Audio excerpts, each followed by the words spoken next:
ఉషామహల్ నియోజకవర్గం జాంబాగ్ డివిజన్ ప్రాంతంలోని Surya Mahal GHMC notified slum గతంలో అక్కడ 157 పట్టాలు ఇవ్వడం జరిగింది.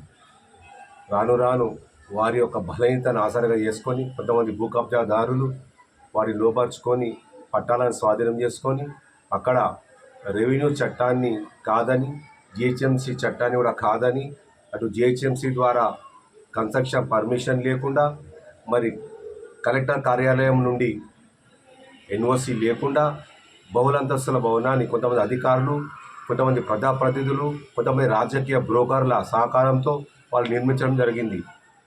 రాను రాను ప్రజలలో ద్వేషాలు, ప్రజల యొక్క అసంతృప్తిని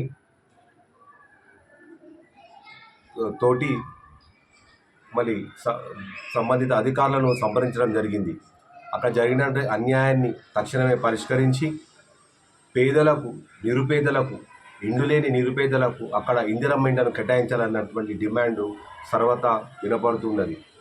గౌరవ ముఖ్యమంత్రి వాళ్ళను నేను కోరేది ఒకటే, తక్షణమే ఒక విచారణ కమిటీని, సింగిల్ జడ్జి ద్వారా విచారణ కమిటీని ఏర్పాటు చేసి వారికి సహకరించినటువంటి అధికారులను, రాజకీయ బ్రోకర్లను, మన కొంతమంది ప్రజాప్రతినిధులు కూడా వారికి సహకరించినట్టు ప్రజలలో చాలా పుకార్లు ఉన్నాయి.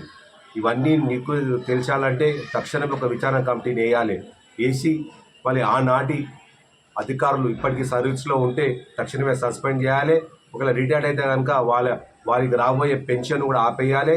మరి తక్షణమే ఈ రాజకీయ బ్రోకర్లను కూడా వారి జైల్లో వేయాలి. మళ్ళీ ఎవరైనా ప్రజాప్రతినిధులు విచారణలో వారు సరిచినట్టు తెలిస్తే రాబోయే రోజులలో వారు ఎన్నికలలో పాల్గొనకుండా చట్టాన్ని రూపొందించాలన్నట్టు నేను గౌరవ ముఖ్యమంత్రి వారిని కోరుతున్నాను.